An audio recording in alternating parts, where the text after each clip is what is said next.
माननीय सर्वाधिकारी महोदय, माननीय प्रांत संघ चालक, अन्य अधिकारी गण आणि स्वयंसेवक बंधू, आज सकाळी आपल्या काही अधिकाऱ्यांनी आज बौद्धिक वर्गात हिंदी बोल असं मला म्हटलं. बरं वाटलं मला. पण आता माननीय बाबांनी मराठी तेव्हा हा नवीन आदेश आणि अधिक वरिष्ठ अधिकाऱ्यांचा, त्यामुळे तोच पालन करणं हे योग्य आहे, म्हणून त्याप्रमाणे प्रयत्न करतो. 2 दिवसामध्ये संघ कार्यासंबंधीची काही सामान्य रूपरेषा आपल्या समोर मांडण्याचा प्रयत्न केला.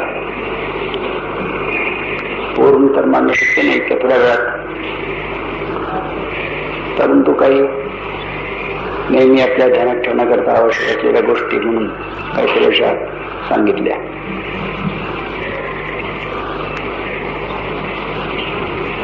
या सगळ्या गोष्टी सांगत असताना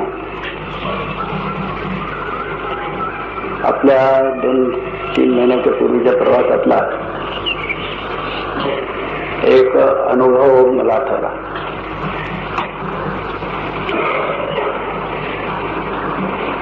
अनेक स्वयंसेवकांशी बोलत असताना कोणाचा जर परिचय काय म्हणून विचारला तर कितीतरी स्वयंसेवक, मग एक साधारण स्वयंसेवक हो किंवा सामान्य स्वयंसेवक आहे असं सांगतात. अनेकदा असं सांगण्यामध्ये हेतू असा की संघ कार्याची माझ्यावर जबाबदारी नाही. जर कोणची जबाबदारी असलीच तर असं वागावं की जेणेकरून आपले गटनायक, आपले गणशिक्षक वगैरे यांना आपल्याकरता विशेष प्रयत्न करावे लागावे. म्हणजे संघाच्या आपल्या शाखेच्या कार्यक्रमामध्ये अनुपस्थित राहावं, म्हणजे ते घरी येतील, हात मारतील, म्हणजे आपल्या गटनायकाचं किंवा शिक्षकाचं काम करतील, अशी जणू काय आपल्यावर जबाबदारी आहे असा त्यातून सूर निघतो. आता साधारण स्वयंसेवक हा जो शब्दप्रयोग आहे चांगला आहे, कारण की आम्ही सगळे साधारण स्वयंसेवक आहोत. असाधारण कोणाच्या ठिकाणी काय होतं. आता मला संघामध्ये आणि प्रमुख स्थान आहे असं लोक म्हणतात. इंग्रजीमध्ये चीफ ऑफ आरएसएस असं म्हणतात. समजा की आहे तर असाधारणपणा किंवा असामान्यपणा असा माझ्या ठिकाणी कोणचा आहे. थोडी दाढी वाढली आहे. आपणही जर रोज दाढी काढली नाही तर आपली वाढेल. त्यात असामान्य काय. आणि इथे काही मंडळी आहे की जे प्रयोग करतात.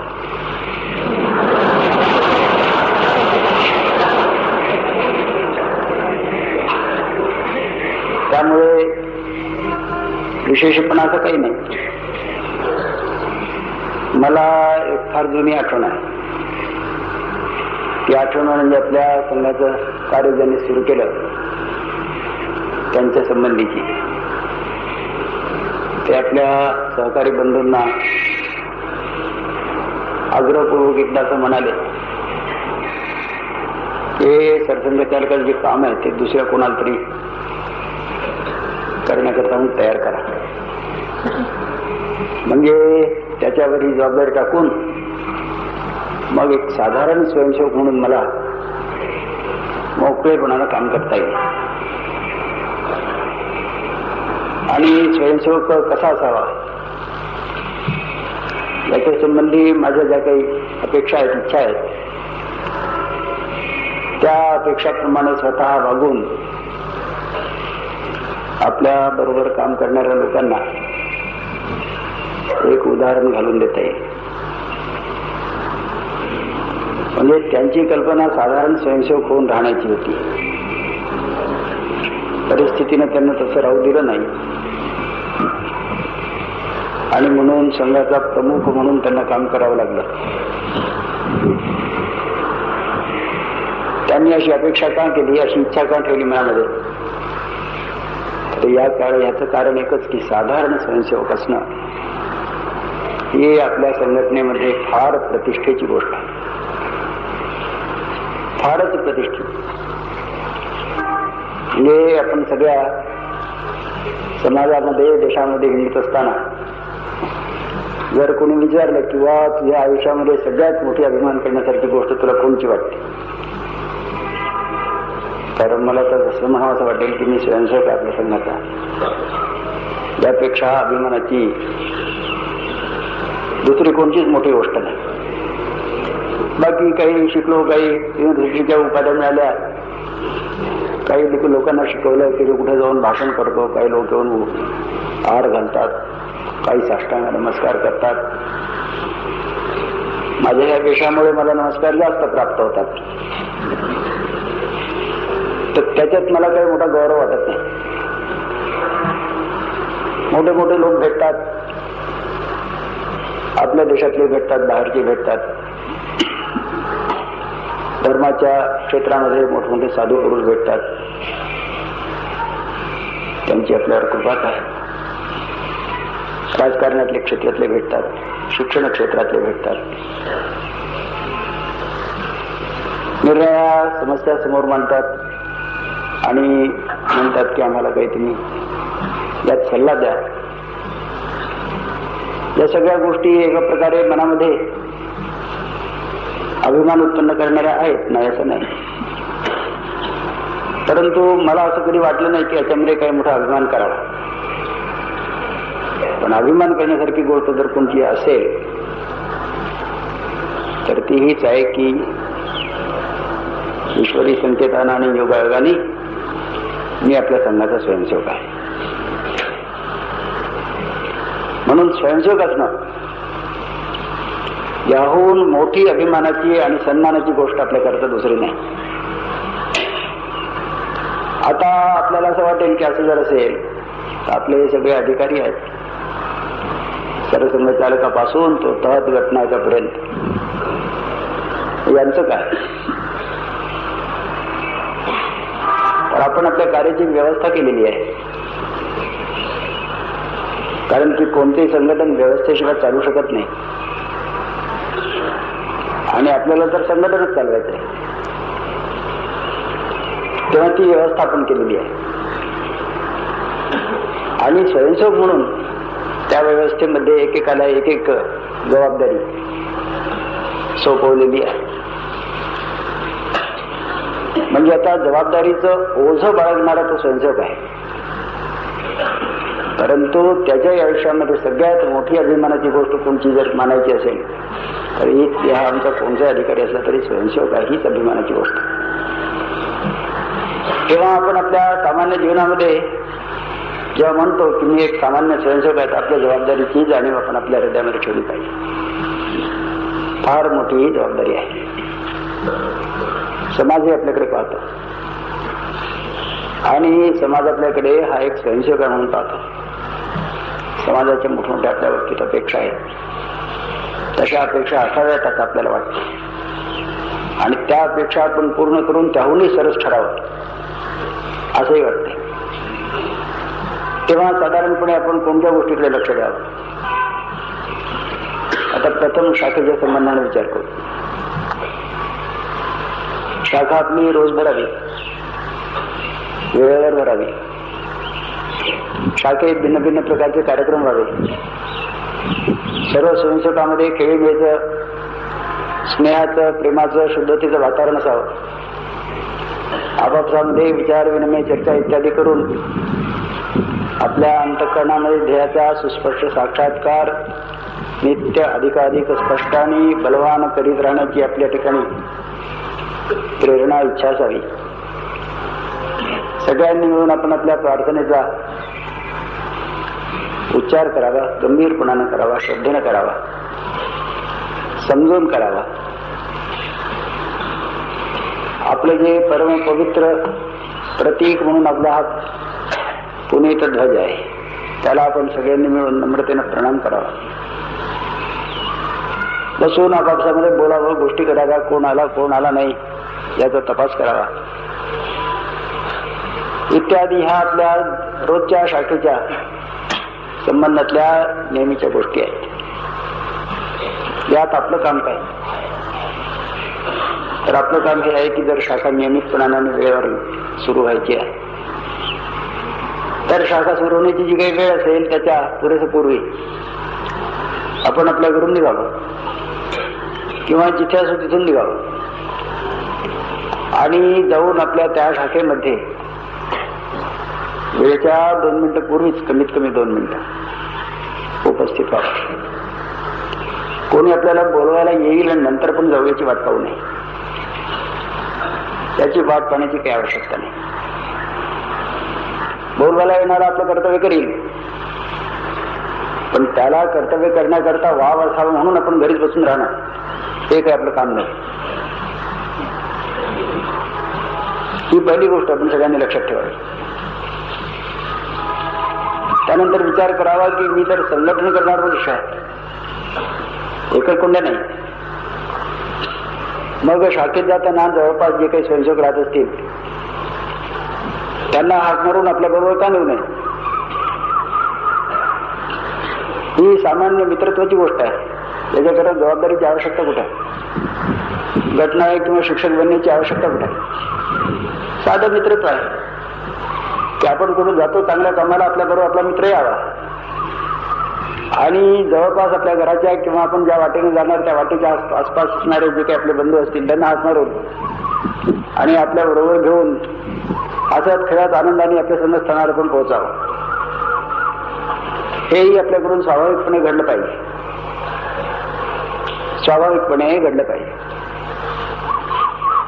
नंतर सगळे कार्यक्रम जे आपल्या संस्थानावरचे आहेत ते मन लावून करावे, शिस्तीनं करावे, नियमबद्धतेनं करावे. आणि त्यात कुठे एखाद वेळेस थोडे कष्ट वगैरे झाले तर रागावू नये. आपले कार्यक्रम आहेत ते कष्ट करण्याकरताच आहे. कष्ट करण्याची सवय करून आणि मोठमोठी कामं सहज हातावेगळी करण्याची आपली शक्ती वाढावी या दृष्टीने आपले सगळे कार्यक्रम आहेत. त्यामुळे ते कसोशीनं करावे. जसं पहिल्याच बुद्धिगोरात म्हटल्याप्रमाणे आपले सगळे कार्यक्रम अंतःकरणामध्ये काही निर्भयता, आत्मविश्वास, पराक्रमाची भावना उत्पन्न करून आपल्या सगळ्यांना एका शिस्तीमध्ये गुंफून आपल्या हृदयामध्ये आपण एका शक्तीचे अंग अशी जाणीव नित्य जागृत ठेवण्याकरता म्हणून आहे. म्हणून त्या कार्यक्रमांचा उत्तम अभ्यास आपण केला पाहिजे.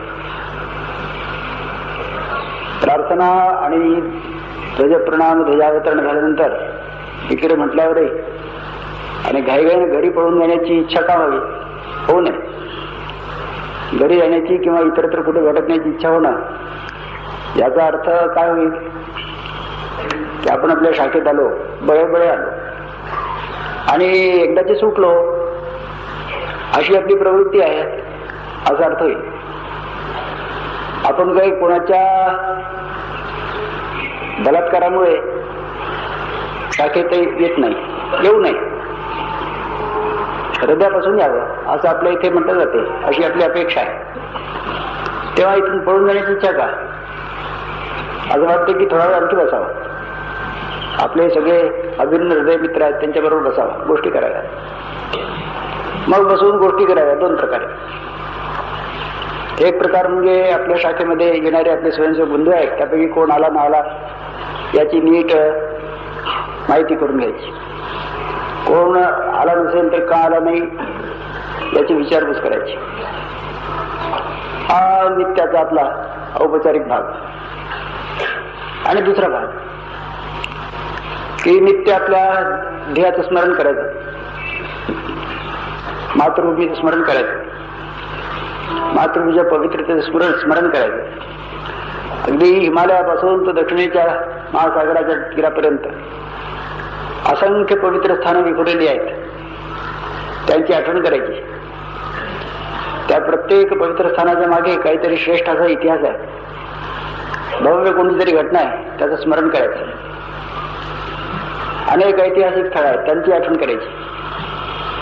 प्रत्येक ऐतिहासिक स्थळामध्ये कोणातरी महापराक्रमी पुरुषाचं काही ना काहीतरी वैशिष्ट्य गोवलं गेलेलं आहे, त्याची आठवण करायची.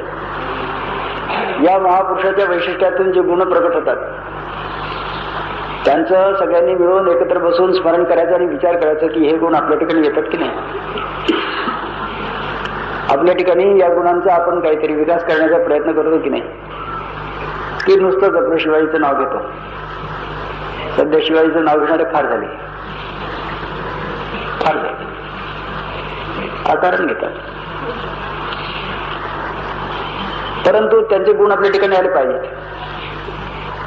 शिवाजी म्हणजे अखिल भारतामध्ये स्वातंत्र्य पुन्हा एकदा उजवून आणि हिंदू प्रभुत्व संपन्न धर्माधिष्ठित पवित्र राजवट स्थापन करण्याचा एक महान उपक्रम करणारा असामान्य वीर, नीतिमान, हर हुन्नरी आणि त्याबरोबर अत्यंत विशुद्ध व्यक्तिगत राष्ट्रीय चारित्र्याने युक्त असं एक अत्यंत लोभनीय व्यक्तिमत्व आपल्या डोळ्यासमोर राहते. ते गुण आपल्या ठिकाणी येतात की नाही. अशा प्रकारे एकेका श्रेष्ठ पुरुषाचा विचार करीत आपण आपल्या गुणांचा विकास करण्याकरता किती प्रयत्न केला. त्याला विपरीत काही आपल्या ठिकाणी अवगुण असले तर ते दूर करण्याचा किती प्रयत्न केला याचा विचार करावा. एकट्यात करावा, सगळ्यांनी मिळून करावा. आणि नंतर जे कोणी आले नसतील ते का आले नसावेत याचा तपास करण्याकरता सगळ्यांच्याकडे जावं. आपले लहान लहान प्रयोग करून जावं, त्यांना भेटावं. काही अडचण असली तर काय अडचण होती तिचं निवारण करता येईल काय विचार करावा, निवारण करण्याचा प्रयत्न करावा. अडचण नसली तर बिना अडचणीच्या कारणास्तव कोणी अनुपस्थित राहणं बरं नाही, त्याला नीट रीतीनं आणि चांगल्या शब्दात समजावून सांगावं आणि दुसऱ्या दिवशीपासून तो असं करणार नाही अशी त्यांनी खबरदारी घ्यावी, इतकी त्याची समजूत घालावी. हे आपलं कमीत कमी रोजचं कार्य आहे. साधारण स्वयंसेवक म्हटल्यानंतर इतकं आपण केलंच पाहिजे. याच्या जोडीला आपल्यापाशी आणखी काही कर्तव्य आहेत. आपण ज्या ठिकाणी राहतो आपल्या आसपास अनेक घरं असतात, अनेक लोक तिथे राहतात, म्हणजे सगळे मिळून आपण एक दुसऱ्याचे शेजारी आहोत. आता आपलं काही शेजार धर्म आहे आणि तो शेजार धर्म म्हणजे आपले जितके शेजारी आहेत त्यांचं जीवन कसं चाललेलं आहे, त्यांना कोणत्या अडचणी आहेत, कोणतं दुःख आहे याची माहिती करून घ्यावी आणि त्यांच्या साह्याला नेहमी तत्पर असावं. शेजार धर्मामध्ये आवश्यक आहे. नाहीतर शेजारी गडबड झाली म्हणून आपली दारं आतून बंद करून बसणं आहे काही शेजार धर्म नव्हे. किंवा शेजारी कोणी आजारी झाला तो आपल्या भाग्यानं झाला, जगेल तर जगेल, मरेल तर मरेल असं समजून त्याच्याकडे दुर्लक्ष करणं हा काही शेजार धर्म नव्हे. त्याच्यात माणुसकी सुद्धा नाही, शेजार धर्माचं दूरच राहिला. तेव्हा आपण शेजार धर्माचं पालन करण्याकरता म्हणून सगळ्यांच्या बरोबर जाणं येणं, सगळ्यांच्या बरोबर भेटणं बोलणं, सगळ्यांशी अत्यंत स्नेहाचे आणि आत्मीयतेचे संबंध आपले राहतील असा प्रयत्न करतो. आणि प्रत्येकाच्या हृदयामध्ये आपल्या संबंधीची अशी धारणा राहील असा प्रयत्न करायचा आहे आपल्याला की हा जो एक मनुष्य आहे हा मोठा विश्वास ठेवण्यासारखा आहे आणि याच्या आपल्या संबंधीचं निष्कपट प्रेम आहे. हा आपला खरा मित्र आहे, आपला खरा मित्र आहे. आपल्याला कोणते कष्ट होऊ देणार नाही, नित्य आपल्या शेजारी राहील, नित्य आपल्या साह्यावर धावून येईल. असा सगळ्यांच्या हृदयामध्ये आपल्या संबंधीचा विश्वास पाहिजे आणि त्या विश्वासाच्या जोरावर आपण सर्व शेजारी मिळून जणू काही एक मोठं कुटुंब झालो आहोत. अशी जीवनाची मानवी उत्पन्न होईल असा आपण प्रयत्न करावा. अशा प्रकारचं जेव्हा स्नेहाचं आत्मीयतेचं वातावरण सगळ्या शेजाऱ्यामध्ये आपण उत्पन्न करू शकू तेव्हा त्यांच्यातून आपण आपल्या संघाच्या कार्याकरता स्वयंसेवकही प्राप्त करू शकतो. असा कोणाच्या मनात जर विचार असेल की आपण फार बुद्धिमान आहोत आणि दुसऱ्या कोणाला आपण आपल्या बुद्धीनं पटवून देऊ की संघाचं कार्य चांगलं आहे आणि पटल्याबरोबर तो आपल्याबरोबर येईल, असं जर कोणाच्या मनात असेल तर त्याची चूक होते. बुद्धी असेल आपल्यापाशी, आपण लोकांशी वादविवाद करण्यामध्ये समर्थ असू, परंतु त्यामुळे कोणाला पण पटवून देतो ही गोष्ट काही खरी नाही. पण लोक वादविवादामध्ये अधिक बोलू शकणार नाहीत. आता पराभव झाला म्हणून वाटल्यास मान्य करतील, परंतु कार्य पटवून घेतील असं नाही, असं मुळीच नाही. मला असं आठवते की एक असे आमचे चांगले वकील मित्र होते आणि त्यांच्या मनामध्ये अनेक प्रकारचे संदेह, शंका, कुशंका संघाच्या बाबतीत असं मला आमच्या मित्रांनी सांगितल्यामुळे ते म्हणाले की त्यांची इच्छा तुमच्याशी भेटण्याची आणि बोलण्याची आहे. तर माझ्या जुन्या ओळखीचा काही काळ शाखेत आलेला, त्यामुळे मी त्याच्याकडे गेलो आणि विचारलं की बाबा तुझ्या मनामध्ये काय काय सांग तरी एकदा. मग त्याच्याशी माझं बोलणं झालं जवळजवळ 1.5-2 तास. आता इतकं बोलायला वेळ नाही मिळत, पण त्यावेळी जरा संघाचं कार्य इतकं वाढलं नव्हतं आणि अनेक कटकटीच्या चारीकडे उपस्थित झालेल्या आहेत त्या झालेल्या नव्हत्या, त्यामुळे मला वेळ मिळाला. आता 2 तासामध्ये त्याच्या ज्या काही शंका वगैरे होत्या त्या सगळ्यांचं समाधान मी करण्याचा प्रयत्न केला आणि प्रत्येक वेळी तो म्हणायचा की हा हे बरोबर आहे, पर गुरुजी म्हणजे परंतु गुरुजी, हा, आणि म्हणून पुन्हा तेच म्हणायचा. मी त्याला पुन्हा तेच समाधानाचं उत्तर द्यायचं. तो म्हणाला की हा जे आपको कहना ठीक है पर गुरुजी. मैंने कहा भाई तुम्हारे कितने पर है? एक एक उखड़ जा रहा हूं, एक एक नया बढ़ते जाता है, क्या बात है आखिर? आता त्याला पटवून देणं शक्य नाही झालं. म्हणजे बुद्धीनं त्याच्या सर्व शंकांचं समाधान करतात, परंतु संघकार्य आपण करू असं त्याला पटेल हे काही झालं नाही. त्यामुळे आपल्या ठिकाणी बुद्धी नाही असं सिद्ध नाही होत, पण बुद्धीची आपली मर्यादा आहे, त्या मर्यादेच्या पलीकडे ती जातच नाही. काय करणार पण? मग आता लोक आपलं म्हणणं ग्रहण कसं करतात? तर त्याला काही कारण आहेत. काही लोक तर असं की जणू काय आपल्या संघकार्य करता म्हणून परमेश्वरानंच राखून ठेवलेले आहेत. कोणी त्यांच्याकडे गेला आणि चला आपण शाखेत जाऊ किंवा संघाचं काम करू म्हटलं तर कुठेतरी पूर्वजन्माचे त्यांचे संस्कार असतात, फटकन जागृत होतात आणि ते आपल्या बरोबर आपले सहकार्य म्हणून उभे राहतात. त्यांना काही समजावून सांगावं लागत नाही, असे पुष्कळ लोक आहेत. हे कारण त्यांचे असू शकते. काही लोक स्वतः विचार विवेक करून देशाची परिस्थिती वगैरे सगळी पाहून संघ कार्याशिवाय दुसरा तरणोपाय नाही असं म्हणून आणि हे कार्य कर्तव्य बुद्धीने करण्याकरता पुढे येतात. काही लोकांना मित्रांची भूक असते, संघामध्ये ती भूक संतुष्ट होते, त्यामुळे ते येतात. एखाद्या स्वार्थामुळे सुद्धा येतो. एक आले होते आमच्याकडे वकील, एक वकील आले शाखेमध्ये दिसले मला. मी त्या दिवशी त्या काळात थोडासा वकील असल्याचा बहाणा करत होतो. तर मी म्हटलं का हो तुम्ही आज शाखेत दिसता? हो भाऊ म्हणून मला असं वाटायला लागलं की संघात गेलंच पाहिजे. म्हटलं का वाटायला लागलं? नाही म्हणजे संघाचं कार्य चांगलं आहे. मी विचार केला की इतकं एकदम याला वाटलं कुछ ना कुछ तो भी डालने आला आहे. त्या याच्या मनातलं काय काढलं पाहिजे. ते जर माझ्यापेक्षा वकिलीमध्ये जुने असले तरी पण म्हटलं आपण त्याच्या पोटात शिरूच. आणि म्हणून त्यांना अनेक प्रश्न इकडे तिकडचे केले. तर त्यांच्या लक्षात काय आलं की जे वकील झालेले स्वयंसेवक आपले होते त्यांच्याकडे आपल्या नागपूर तहसीलीत आणि नागपूर जिल्ह्यामध्ये निर्णय गावी जाऊन शाखा सुरू करण्याचं काम सोपवलं होतं. आणि आठवड्यातून शनिवार रविवार त्यांनी जावं आणि सगळं काय काम केलं काय केलं नाही याचं वृत्त निवेदन मंगळवारी येऊन करावं रात्री आणि पुन्हा पुढच्या आठवड्यामध्ये कुठं जायचं काय जायचं याच्या संबंधीची योजना करायची. हे यांना कळलं. यांच्या लक्षात असं आलं की यापुढे या वकिलांची सगळ्या जिल्ह्यावर ओळख होते, गावोगाव. आणि जिल्ह्यामध्ये काही ना काहीतरी कोर्ट कज्जे चालायचे, तेव्हा ते सगळे ओळखीचे लोक या वकिलाकडे जातात. आपण याच्यात जर शिरलो तर आपल्याकडे येतील, धंदा वाढेल. अशा स्वार्थामुळे तो आला होता. म्हणलं ना कोणी स्वार्थामुळे सुद्धा येतो. आला होता. त्या हे सगळं मी त्यांच्याकडून काढून घेतलं आणि त्यांनी मला असं म्हटलं की बा नागपूरला सगळे आपले, नागपूरची गोष्ट आहे, जिल्ह्यातली मंडळी येणार कोर्टाच्या कामाकरता, मी त्यांच्या ओळखीचा वकील झालो तर माझ्याकडे येतील आणि माझा धंदा चांगला चालेल. मी म्हटलं तुम्ही अर्धवट विचार केला. का अर्धवट केला?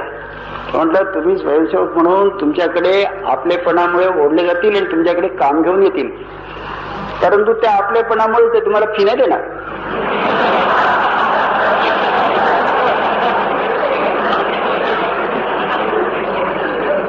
तर ते एक धक्का लागल्याप्रमाणे माझ्याकडे पाहायला लागलं आणि मला म्हणाले खरंच असं होते का?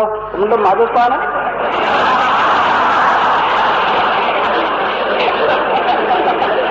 तर माझं पहा म्हटल्यानंतर त्यांना एकदम पटलं, पैसे काही मिळणार नाही. दुसऱ्या दिवशीपासून शाखेत आले नाही. आहेत ते ओळखीचे आहेत आपल्या.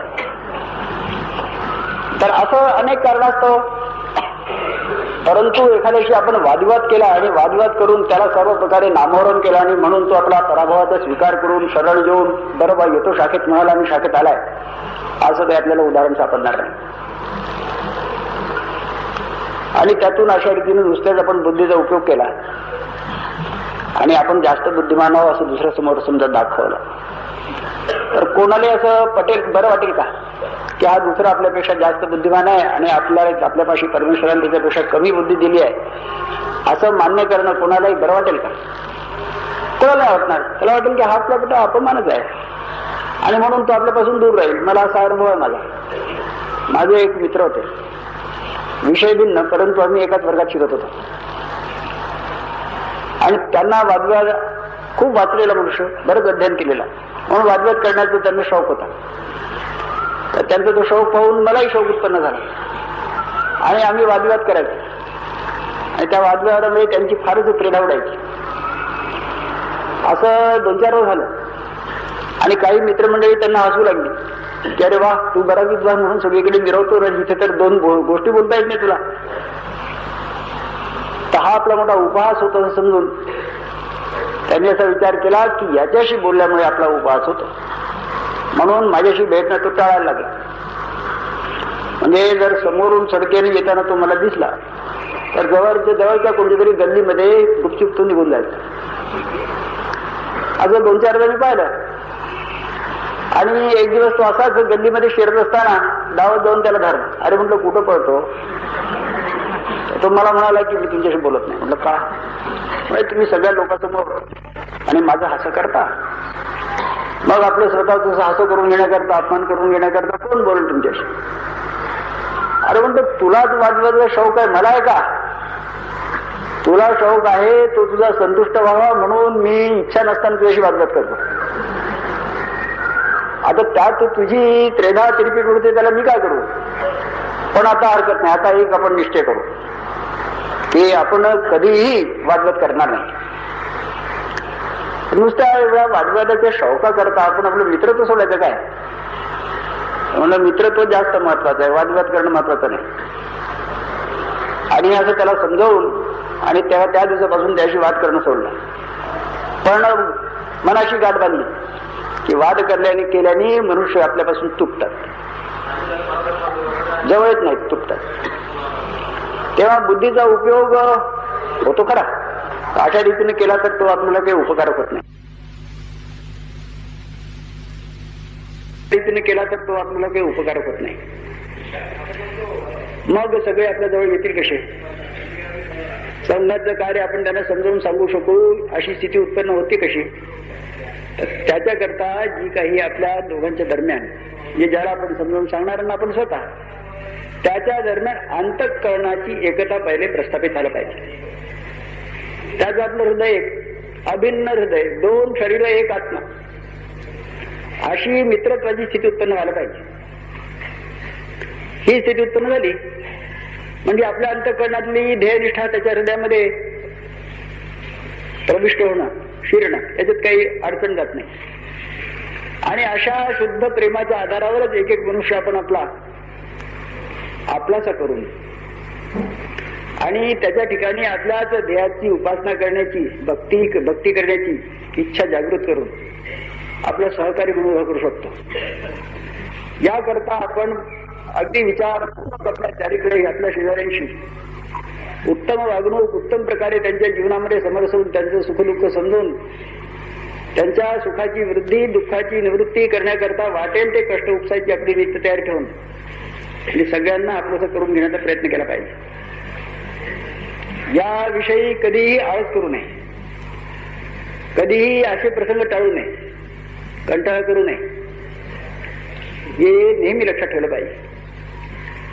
आणि याचाच दुसरा भाग म्हणजे नुसते शेजारीच नव्हे तर आपण जिथे इथे काम करू त्या त्या ठिकाणी जे जे आपल्या संबंधात येतील, मग विद्यार्थी म्हणून आपल्या बरोबर शिकणारे किंवा आपण कोणती नोकरी चाकरी करीत असलो तर तिथे अन्यान्य आपल्यासारखे नोकरी चाकरी करणारे किंवा उद्योगधंदा करीत असलो उद्योगधंद्यामुळे आपल्या संबंधात येणारे, अशा सर्वविध लोकांच्या संबंधामध्ये आपण आल्यानंतर सगळ्यांच्या अंतःकरणात आपल्याविषयी अशीच श्रद्धा, असाच आदर, अशीच आत्मीयता उत्पन्न होईल आणि आपण सगळे अंतःकरणाने एक होऊ.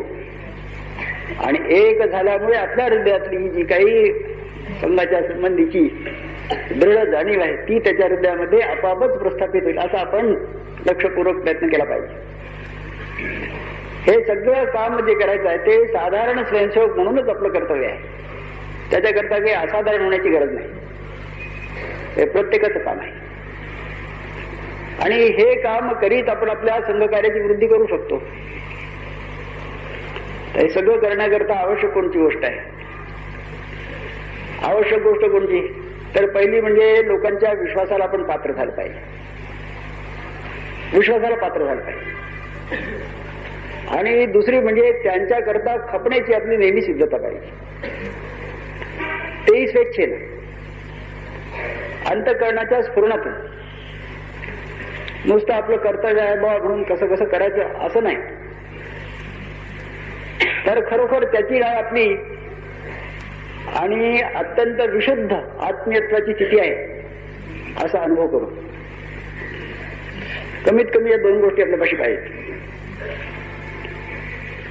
आणि याच्या जोडीला एक तिसरी गोष्ट पाहिजे की जे आपण त्याच्या ठिकाणी संघ कार्याचं प्रेम उत्पन्न करू इच्छितो त्या संघ कार्यामध्ये आपली वागणूक अपेक्षेप्रमाणे निर्दोष पाहिजे. नाहीतर आपण कोणाला म्हणणार की शाखेत ये, तर आपण शाखेला बुट्टी मारून तिने मला जाणार तर कोण येईल? कोण येईल? आपल्याकडून कार्य होत नाही किंवा आपलं कर्तृत्व कुठं दिसत नाही याच्या अनेक कारणापैकी एक कारण आहे ना की आपण कुठं प्रामाणिकपणानं काम करतो, अपेक्षेप्रमाणे आपण कुठं करतो. आपण इकडे तिकडे लहान लहान कारणास्तव आणि शाखेच्या नित्याच्या कामाला आणि एक प्रकारे टाळाटाळ करून आपल्यापासून दूर ठेवतो. म्हणून आपल्या शब्दांना किंमत नाही, कोणी आपल्याला विचारित नाही. उदंड कोणाशी बोललं तरी ते म्हणतात की माहित आहे तुम्ही कसे वागता, काय दिवे पाजळता आम्हाला माहिती आहे. आणि असं म्हटल्यानंतर आपल्यापाशी काही उत्तर नाही. म्हणून आपली वागणूक निर्दोष ही अत्यंत महत्वाची अशी तिसरी गोष्ट. आता या दृष्टीने आपण आपल्या स्वतःचा सगळ्यांनी विचार करावा की आपण खरोखर सगळ्यांच्या विश्वासाला पात्र झालो का? विश्वास पात्र होण्याकरता काय पाहिजे? काय पाहिजे? तर आपलं जीवन शुद्ध पाहिजे. ज्याच्या ठिकाणी अनिष्ट गोष्टी करण्याची प्रवृत्ती उत्पन्न होण्याची शक्यता असेल अशाकडे कोणीही विश्वासाच्या दृष्टीनं पाहणार नाही. म्हणून आपलं जीवन आपल्याला शुद्ध केलं. शुद्ध म्हणजे धुतल्या तांदळासारखं. जे व्यक्ती या नात्याने हा मनुष्य कसा अत्यंत पवित्र शीलवान आहे असं आपल्यापैकी प्रत्येकाबद्दल प्रत्येकाला वाटलं पाहिजे. प्रत्यक्ष तसा अनुभव आला पाहिजे. अत्यंत शीलवान. आपल्यापाशी किती मोठे मोठे आदर्श आहेत आणि आपल्या संघाचं कार्य ज्यांनी निर्माण केलं त्यांचा आदर्श आपल्या डोळ्यासमोर आहे. की मोठं शुद्ध चारित्र्य. मागे एक मोठी निवडणूक झाली होती, बऱ्याच वर्षापूर्वीची गोष्ट, जेव्हा आपले परमपूज्य डॉक्टर होते तेव्हाची गोष्ट आहे. तर 2 जुने सहकारी पण निरनिराळ्या पक्षात गेल्यामुळे एक दुसऱ्याच्या विरुद्ध उभे राहिले होते. त्यापैकी एक होते, त्यांचा आणि आपल्या परमपूज्य डॉक्टरांचा अगदी बरोब्याचा संबंध होता, बरोब्याचा संबंध होता.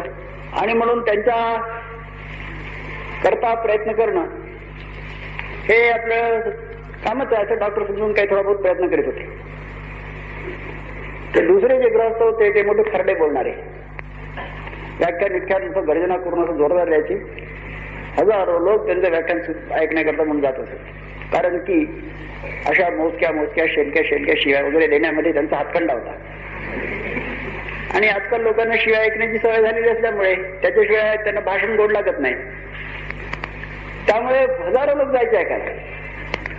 आणि तिथे मग आपले जो प्रतिपक्षी आणि त्याला सहाय्य करणारे निरनिराळे लोक यांच्या सगळ्या खाजगी जीवनातल्या सगळ्या भानगडी उकरून काढून आणि ते त्या भाषणामध्ये चव्हाट्यावर मांडायचे आणि एकेकाची अशी दुर्दशा करायची की त्यांना सार्वजनिक सभेमध्ये बोलण्याकरता लोकांसमोर उभं राहण्याची देखील हिंमत असू दे. अशी स्थिती त्यांनी बहुतेक सगळे जे आपल्या प्रतिपक्षाचे समर्थन करणारे त्यांची केली. आणि त्यांनी आपल्या भाषणामध्ये प्रगट सभामध्ये असं सांगितलं देखील की या माझ्या प्रतिपक्षाला सगळ्या नगरामध्ये कुठं उभं राहून बोलण्याची हिंमत होणार नाही अशी स्थिती मी उत्पन्न करतो. आणि जवळजवळ त्यांनी तशी स्थिती उत्पन्न केली. तरी ते बोलले, ते प्रतिपक्ष. ते कशामुळे बोलले तर आपल्या डॉक्टरांच्यामुळे बोलले. त्याने म्हटलं की आपल्याला सभा करायची, अमके पुढारी आले त्यांची आपल्या निवडणुकीकरता. डॉक्टरांनी म्हटलं करा. सभा झाली. सभा मोडण्याकरता पुष्कळ लोकांनी चंग बांधला. डॉक्टर तिथे आपले खुर्चीवर एका जाऊन बसले. त्यांचा तो भव्य देह पाहिला आणि कोणाची हिंमत झाली नाही की सभेमध्ये गोंधळ करावा. कारण त्यांना त्यांच्या लक्षात आलं की इथे डॉक्टर हे घेणार आहे म्हणजे सगळी शक्तीच उभी आहे इथे आसपास. कुठं गडबड केली तर मग आपल्याला परमेश्वर दाखवेल. आणि त्यामुळे शांतपणानं सभा. तर ते जे विरुद्ध पक्षातले पुढारी होते ते म्हणाले की काय सांगू, मी या माझ्या प्रतिपक्षाच्या एक सहकार्याची सगळी बिंग सगळ्यासमोर मांडून आणि त्यांना इथे तोंड दाखवायला जागा राहणार नाही अशी स्थिती उत्पन्न केली. आणि मला असं वाटलं की हा माझा प्रतिपक्षी या सगळ्या क्षेत्रामध्ये कुठं पुन्हा प्रगट भाषणामध्ये उभं राहू शकणार नाही. पण एका माणसाच्या आधारावर तो उभा आहे. आणि काय करू असं म्हणायचं. याच्या विरुद्ध बोलायकरता माझ्यापाशी शब्द सुद्धा म्हणजे डॉक्टरांच्या विरुद्ध बोलणार काय. अंतर्बाह्य निर्मळ. आता काय कुठं दोष काढणार, कुठं त्यांची सगळी लक्तर आणि चव्हाट्यावर मांडणार, काय करणार, तो काय करू शकणार. पण तो असं म्हणायचं की काय करू, याच्या विरुद्ध बोलायला शब्दच. आणि याच्या एकट्याच्या आधारावर हा मनुष्य इथे गर्जना करतो. हे आपल्या समोर एक उदाहरण आहे. असं शुद्ध राहिलं पाहिजे विश्वास करण्यासाठी. आता विश्वास आपल्या डॉक्टरांच्या बद्दल कसा होता याची तू उदाहरणं किती सांगितली. त्यांच्या एका मित्राला पैशाची गरज पडली आणि यांच्याकडे आले पैसे मागायला. आश्चर्याची गोष्ट, डॉक्टरांच्या पैसे काही नाही. आता एकाने सांगितलं मला की ते डॉक्टरचा धंदा करीत होते म्हणून,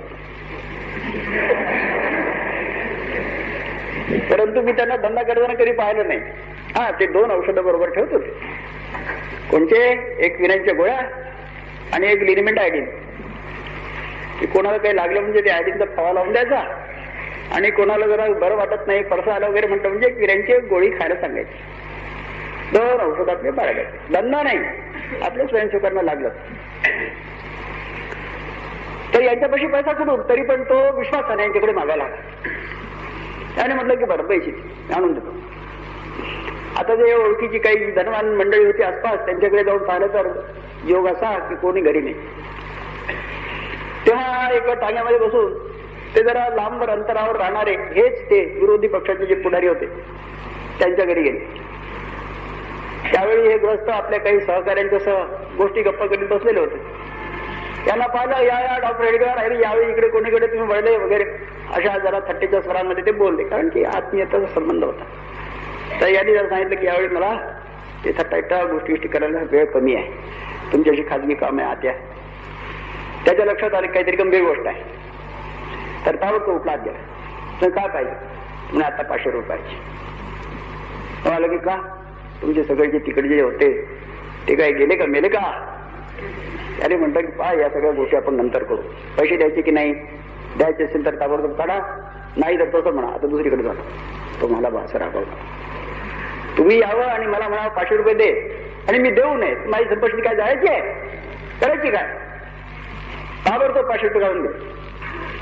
त्यांनी म्हटलं की मी तुला रसीद देऊन देतो. तो म्हणाला, जर लोकांना कळलं की मी डॉक्टर हेडगेवार पासून रसीद घेतली, लोक माझ्या तोंडावर झोपतील, लोक माझ्या तोंडावर थुंकतील. ते म्हणतील की हा पागल झाला, वेळ लागला की या माणसापासून रसीद घेतो. त्यामुळे तुम्ही पैसे 500 रुपये घेऊन जा, तर करायचे करा, नाही करायचे नका करू, पण तुमच्यापासून रसीद काय घेणार. आपल्याबद्दल असं कोणी म्हणेल?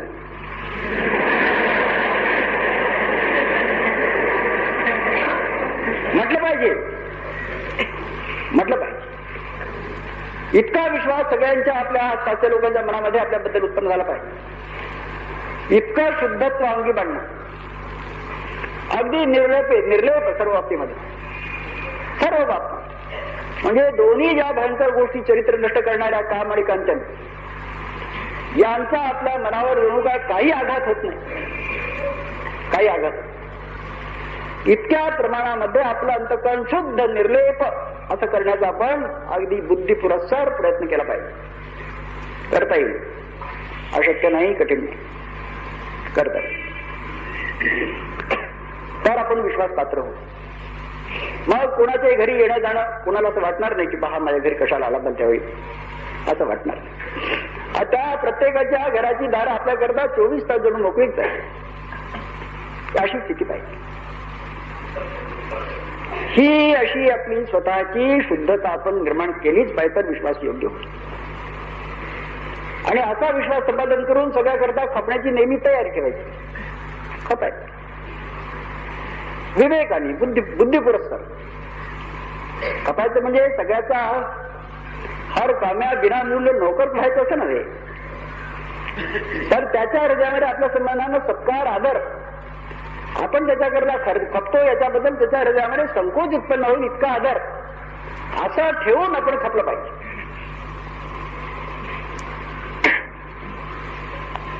आणि आपली जर संगदृष्ट वागणूक त्याबरोबरच आपण निर्दोष ठेवली, तर मात्र आपल्या अंतःकरणातले संघाचे विचार सगळे ग्रहण करून आपल्या बरोबर यायला तयार होते. या गोष्टी आपण आपल्या स्वतःच्या जीवनामध्ये आणाव्या. साधारण स्वयंसेवक आपण आज समजूनच आला आहे, आणि ही सगळी कर्तव्य आपल्याला केली पाहिजे समजून करावी. ही कर्तव्य करण्याचा फायदा काय? कारण की हे सगळं काम करायचं म्हणजे सहज हसत खेळत आणि काही उद्योग न करता, परिश्रम न करता होणारी तर कामं नव्हे ती. बराच वेळ लावावा लागेल त्याकरता, बरेच श्रम करावे लागतील. कदाचित आपल्याला आपल्या धनाचा उपयोग एखाद वेळेस करावा लागेल. धन नसलं तर मन आणि तन या दोन गोष्टी तर आपल्याकरता आहेतच. लोकांच्या सेवेमध्ये खर्च करण्याकरता त्या खर्च करायला लागतील, अनेक प्रकारचे परिश्रम करावे लागतील. मनामध्ये कधी प्रश्न असा उत्पन्न होईल कशा करता, तर कोणी म्हणेल की संघ कार्य वाढवण्याकरता.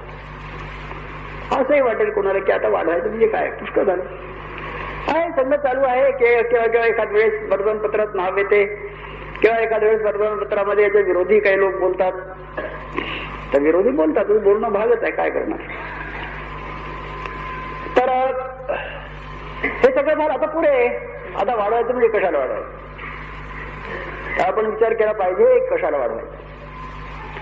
आपण आपल्या समोर उद्दिष्ट काय ठेवलं, तर हिंदू समाजामध्ये एक लहानसं संघटन उत्पन्न करावं असं नाही ठेवलं, असं नाही ठेवलं. तर हा अखिल हिंदू समाज संघटित करण्याचं आपण लक्ष ठेवलेलं आहे. अखिल हिंदू समाज. आता एवढा मोठा समाज संघटित होईल आणि सगळेच्या सगळे संघस्थानात उभे राहतील, असं काही शक्य आहे का हो, असं लोक विचारतात. त्यांचं विचारणं बरोबर आहे, त्यांचं विचारणं बरोबर आहे. आता एक गोष्ट तर स्पष्टच आपल्या समोर आहे की आपण आपले पुरुषांचं काम ठेवलेलं आहे, त्यामुळे समाजातले निम्मे लोक तरी आपल्या शाखेत येणार नाहीत. निम्मे लोक, आता त्यांची खरोखर काय संख्या आहे की पुरुषांचं स्त्रियांचं प्रमाण काय मला माहित नाही, पण आपलं साधारण 50% असं मानून चाललो, ते येणार नाही. काही लोक रागावतात त्याबद्दल की आम्हाला का नाही येऊ देत, परंतु आपलं काम पुरुषापुरतं आहे, पुरुषापुरतं आहे. नंतर अगदी जे लहान असतात ते येऊ शकत नाहीत, आणि ज्यांना फारच जास्त वार्धक्य वगैरे आलं असते किंवा शारीरिक काही वैगुण्य उत्पन्न झालेलं असते, त्यांच्या मनात इच्छा असली तरी त्यांना येता येणार नाही, हे आपल्याला माहिती आहे. म्हणून शाखेत कोणाला येता येईल याबद्दल आपल्या इथली जुनी व्याख्या की स्वतःच्या 2 पायानं जो संघस्थानावर येऊ शकतो तो. मग लहान जो 2 पायानं चालायला शिकलाय त्याच्यापासून तो ज्याचं 2 पायानं चालणं थांबलेलं नाही अशा म्हाताऱ्यापर्यंत, हा दरम्यानचा एवढा वर्ग आहे तो सगळा आपला संघस्थानावर येण्यासारखा आपल्या 22 स्वयंसेवकाप्रमाणे. तर ही काही मंडळी तर येऊ शकत नाही, आपल्याला माहिती आहे. बाकीचे तरी सगळे येतील का? आपल्याला पुष्कळ असं दिसतंय की नाही येणार. मग आपण काय करावं? संघटन आपलं कधीच होणार नाही. त्याच्याकरता काहीतरी आपल्या समोर एखादी विशिष्ट मर्यादा पाहिजे. लोक विचारतात मर्यादा कोणतीच आहे. फार पूर्वी एकदा आपल्या डॉक्टरांनी म्हटलं होतं की इतकं शेकडा प्रमाण झालं म्हणजे आपण आपली आणि कमीत कमी मर्यादा गाठली असं होईल, कमीत कमी. अशी शेकडेवारी काही मी सांगत नाही, कारण त्यावेळी शेकडेवारी सांगितली, नंतर लोकांनी त्याचा जरा विपरीत अर्थ केला. कसा की एका ठिकाणी आणि इतके शेकडा आपल्याला करायचे आहेत असं म्हणून आणि कार्यकर्ते एकदम जोरात कामाला लागले, अंगात भूत झपाटल्याप्रमाणे, आणि जिकडे तिकडे शाखा, जिकडे तिकडे स्वयंसेवक वगैरे वगैरे करून, आणि मला पत्र आलं की आमच्या इथे इतके शेकडा जे करायचे होते ते सगळे स्वयंसेवक शाखेमध्ये आलेले आहेत, आमचं काम आता पूर्ण झालेलं आहे, आता पूर्ण झाल्यामुळे आता आम्ही काय करावं मला सांगा. आम्ही त्यांना पत्र पाठवलं की सत्यनारायणाची एक कथा करा, सगळ्यांना प्रसाद द्या आणि संघ बंद करा.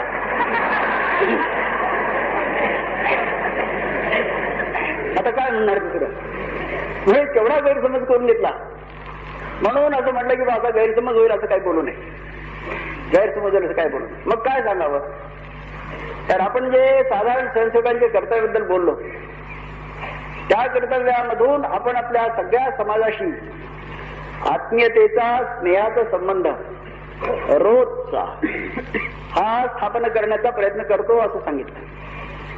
आपल्या गावामध्ये, शाखेच्या आपल्या परिसरामध्येच केवळ नव्हे तर आपल्याला हा संबंध सगळ्या हिंदू समाजापुरता वाढवायचा आहे.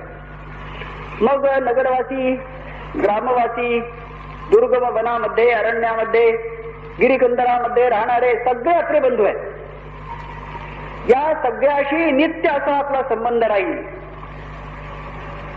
जिवंत संबंध राहील, आत्मीयतेचा संबंध राहील, खेळीमेळीचा, विश्वासाचा, परस्पर सहकार्याचा, सहायतेचा संबंध राहील.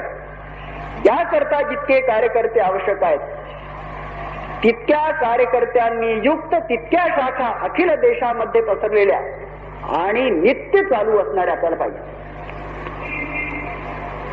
विचार करा बरं का, हे फार मोठं आहे, फार मोठं आहे. आणि ते आपल्याला प्राप्त करायचं आहे.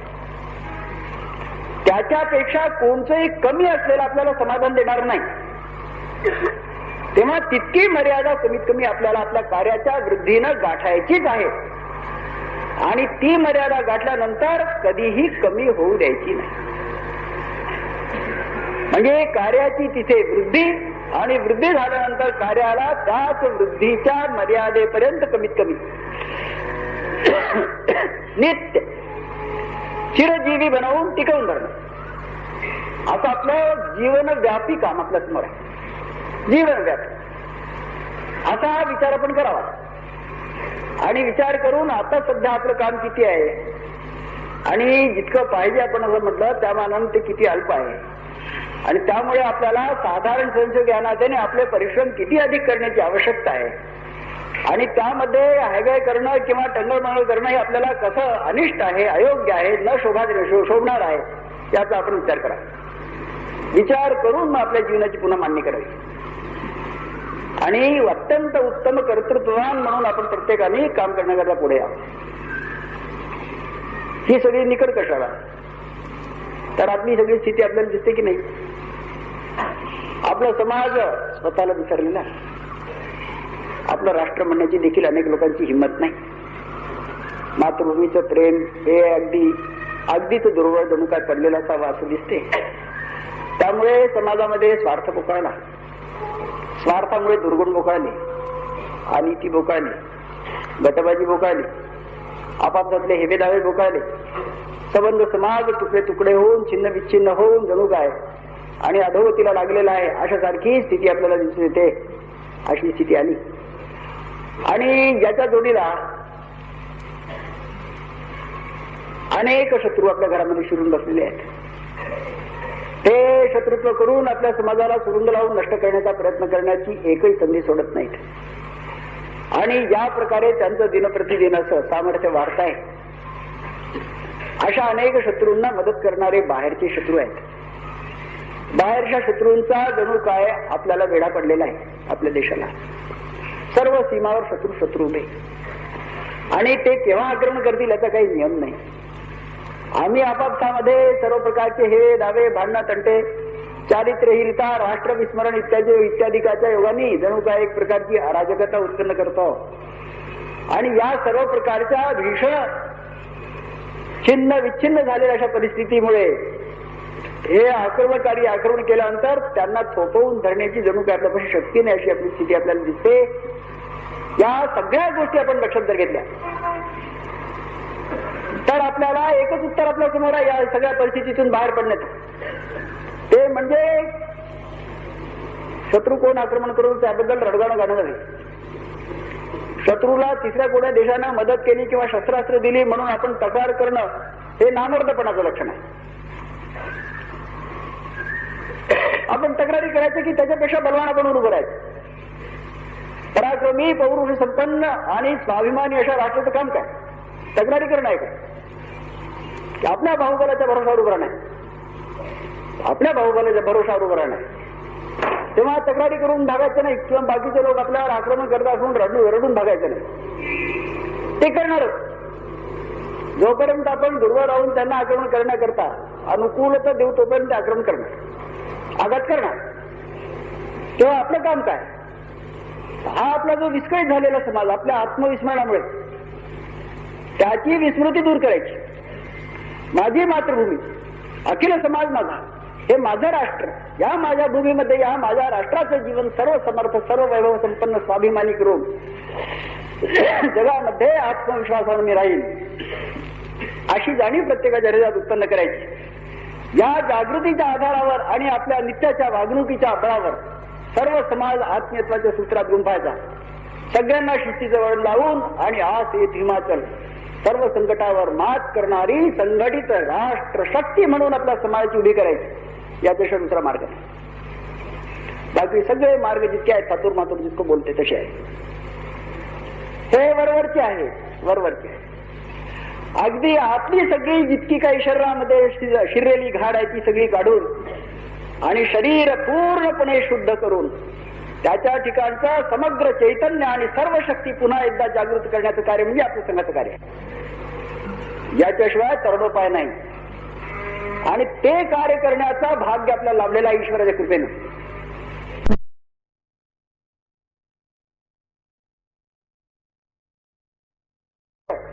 मान्यता आपल्याला आहे. ही जाणीव मनात ठेवून आपण आपल्या कार्याला लागलं पाहिजे.